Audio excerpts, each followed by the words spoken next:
넷플릭스 드라마 지금 우리 학교는에서 청사는 온조를 좋아하고 있었습니다. 그는 어린 시절부터 온조와 친구 사이로 친하게 지내고 있었는데요. 두 사람은 서로에게 짓궂은 장난도 치면서 오랫동안 절친 관계를 유지해왔습니다. 서로가 서로에게 격없이 너무 편하게 대해서인지 온조는 청산을 보면서 이성으로 생각하지 않았는데요. 그녀는 청산을 친한 친구로만 여기고 있었습니다. 반면에 청산은 온조를 오래전부터 좋아하고 있었는데요. 그는 자신의 마음을 용기 내서 고백하지 못했습니다. 둘이서 매일 붙어 다니며 친하게 지냈기 때문에 학생들 중에는 두 사람이 사귀는 것이라고 오해하는 사람도 있었는데요. 청사는 온조를 좋아했지만 온조는 다른 사람을 좋아했습니다.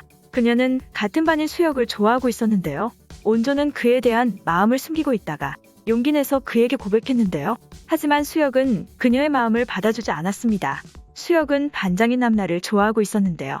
청산이 온조를 좋아하고 온조는 수혁을 좋아하며 수혁은 남나를 좋아하고 있었습니다. 그들은 서로 엇갈린 사랑을 하고 있었는데요. 온조는 단 한 번도 청산을 이성적으로 생각하지 않았지만 학교에 좀비들이 나타나고 그들이 죽을 위기를 겪게 되면서 온조가 청산을 바라보는 마음은 점점 바뀌게 되었습니다. 청산은 좀비들이 공격해올 때 자신의 안전보다 온조의 안전을 더 생각했는데요. 그는 온조를 향해 달려드는 좀비들과 싸우며 그녀를 끝까지 지키고 보호해줬습니다. 청산이 항상 그녀의 곁을 지켜줬기 때문에 온조는 좀비의 위협에서도 무사히 도망갈 수 있었는데요. 청산이 그녀를 좋아하는 마음은 진심이었습니다. 자신의 목숨이 위험한 상황인데도 불구하고 온조를 지키기 위해서 좀비들과 처절한 싸움을 벌였는데요. 그녀는 청산이 자신을 위해 희생하는 모습을 보면서 그에게 사랑의 감정을 느끼게 되었습니다. 두 사람은 좀비를 피해 달아나는 위험한 상황에서 서로에게 위로가 되는 존재였는데요. 온조의 아버지는 그녀를 구하기 위해서 학교로 찾아왔습니다. 그는 특수대원 출신으로서 좀비들을 제압하며 딸을 대피시키기 위해서 최선을 다했는데요. 하지만 마지막 순간에 좀비에게 물리게 되면서 그도 좀비로 변하고 말았습니다. 청산의 어머니도 청산을 구하기 위해서 학교로 왔다가 좀비로 변하게 되었는데요. 온조와 청산은 둘 다 부모가 좀비로 변하는 끔찍한 장면을 보고 알았습니다. 어제까지만 해도 자신을 향해 웃어주던 엄마와 아빠가 하루아침에 좀비로 변해서 자신을 공격한다는 것은 아직 학생인 그들에게는 상상도 할 수 없는 고통이었는데요. 청산과 온조는 서로가 느끼는 슬픔을 누구보다 잘 알고 있었습니다. 온조는 청산이 곁에 있어서 위로가 되었고 청산도 온조가 함께 있어줘서 힘을 얻을 수 있었는데요. 두 사람의 관계는 급격히 가까워졌지만 공사장에서 청산이 귀남에게 물림에 따라 그들은 이별할 수밖에 없었습니다. 좀비에게 물리면 좀비로 변하는 것이기 때문에 청산은 자신도 좀비가 될 거라고 생각했는데요.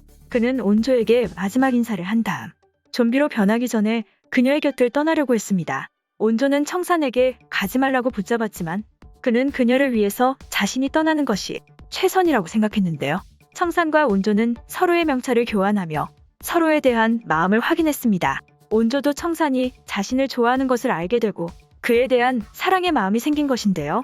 둘 다 안전하게 탈출했다면 아름다운 연인이 될지도 모르는 일이지만 청산이 귀남에게 물리게 되면서 두 사람은 함께할 수 없게 되었습니다. 그가 좀비들을 유인하고 있는 동안 온조를 비롯한 나머지 학생들은 격리시설로 가게 되었는데요. 그 후 수개월 동안 온조는 격리시설에 머무르고 있었습니다. 그녀는 당연히 청산이 폭발에 휩싸였기 때문에 죽었을 것이라고 생각했는데요. 온조의 예상대로 청산이 죽었을 수도 있지만 어쩌면 그는 죽지 않고 살아있을 가능성이 더 큰 것 같습니다. 청산은 학교에 폭탄이 떨어지기 전까지 귀남과 싸움을 벌였는데요. 그는 귀남을 안고서 같이 폭발에 휩싸였지만 폭발에 휩싸일 때 귀남을 안고서 승강기 통로로 떨어졌습니다. 청산의 몸이 바닥으로 향했고 귀남의 몸이 폭발의 화염 방향이었기 때문에 청산은 귀남의 몸을 방패막이로 삼아서 살아남았던 것이 아닐까 추측되는데요. 좀비에게 물리는 사람들이 모두 좀비로 변하는 것은 아니었습니다. 그들 중에는 예외적으로 면역된 인간이 나타나곤 했는데요. 청산도 면역된 인간들 중에 한 명이었을 것으로 예상됩니다.